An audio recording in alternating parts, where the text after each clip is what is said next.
Praise the Lord. सभी को जय मसीह। मैं सुनीता चौथानी आप सभी का आज के यूट्यूब वीडियो में स्वागत करती हूँ प्रभु यीशु मसीह के नाम से। और अगर चैनल को सब्सक्राइब नहीं किया तो सब्सक्राइब करें, बेल आइकन के बटन को क्लिक करें ताकि हर सुबह 9 बजे आपको नोटिफिकेशन पहुंच जाए।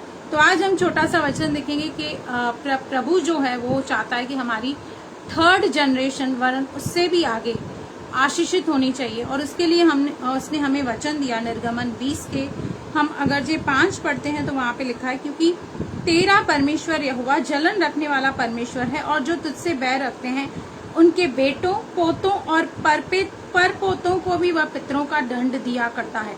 यहाँ पर लिखा है कि तू किसी और को परमेश्वर करके या किसी और प्रतिमा को दंडवत नहीं करना, उसको अपना परमेश्वर नहीं कहना। अगर तू ऐसा करेगा तो परमेश्वर तेरे बेटों को, पोतों को और परपोतों को भी दंड दिया करेगा। और आगे कहता है, जो मुझसे प्रेम रखते हैं और मेरी आज्ञाओं को मानते हैं उन हजारों पर करुणा किए करता हूँ। हमारी थर्ड जनरेशन तक ये ब्लेसिंग आए, इसका जो सबसे बड़ी जो जिम्मेदारी है, जो दायित्व है, वो हमारे ऊपर है कि हम अपनी आने वाली पीढ़ी जनरेशन के लिए क्या एक एग्जाम्पल सेट कर रहे हैं।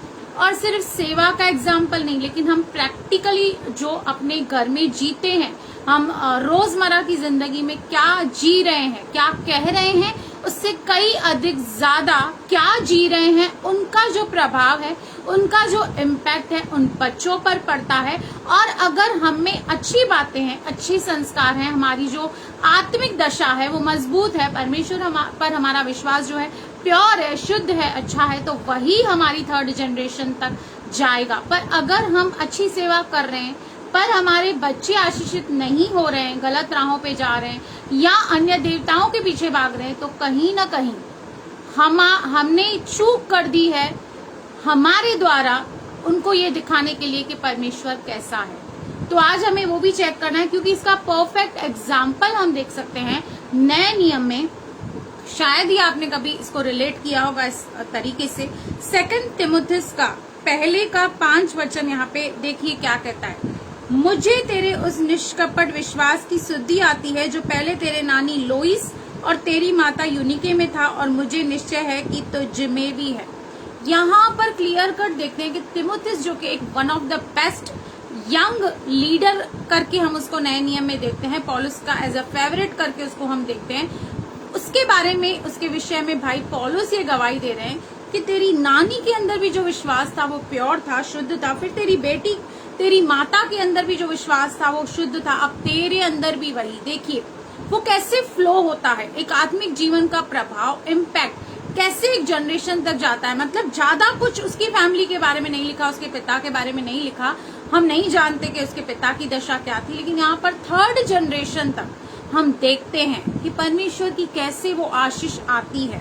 और परमेश्वर पक्षपात नहीं करता। अगर जो वो तिमुथियुस के फैमिली को आशीष कर सकता है तो वो हमारे फैमिली को भी कर सकता है। पर यहाँ पे बात ये कि उसकी नानी ने भी अपने बेटी को इतने अच्छे संस्कार दिए, एक अच्छा विश्वासी जीवन जिया, उसके सामने एक उदाहरण बनी, और वो फिर अपने बेटे के लिए उदाहरण बनी। याद रखिए, बच्चों के लिए जो हीरोज हैं वो माँ बाप है। कोई बाहर उनका कोई हीरो या आइडल बाद में, पहले आप और मैं, मदर एंड फादर उनके लिए आइडल्स हैं, उनके हीरोज हैं, जिनको वो कैसे जी रहे हैं, क्या बोल रहे हैं वो नहीं, कैसे जी रहे हैं उसको अक्सर इमिटेट करते हैं। इसलिए बहुत बार जब हम किसी बच्चे को बोलते हैं ये सिखाया तेरे माँ बाप ने, ये सिखाया, या हम बोलते हैं ऐसे क्यों बोल रहा है, बोलेगा मम्मी भी बोलती है, बोलेगा पापा भी बोलता है। तो हम आज उनके आगे अपने आप को क्या प्रदर्शित कर रहे हैं, क्या इंप्रेशन उनको दे रहे हैं, ये बहुत ही महत्वपूर्ण बात है। क्योंकि हमारी थर्ड जनरेशन तक आशीष जानी चाहिए परमेश्वर की। और अब तो हम अनुग्रह के पीरियड में हैं, ये बहुत जो काम है फास्ट होना चाहिए। तो आप बरस भर ये कोशिश कीजिए अपने बच्चों को प्रभु में बढ़ाने की, क्योंकि लिखा है कि लड़कपन से तू उसे आज्ञा सिखा, परमेश्वर की बातें सिखा, वो बुढ़ापे तक नहीं भूलेगा। तो प्रयास ये कीजिए कि ज्यादा बोलने से ज्यादा वो जीने की कोशिश कीजिए, वो प्रैक्टिकल एग्जाम्पल सेट कीजिए, ताकि आपके बच्चे आप पर गर्व कर सकें और आपको इमिटेट कर सकें। God bless you. प्रभु आपको आशीष करे।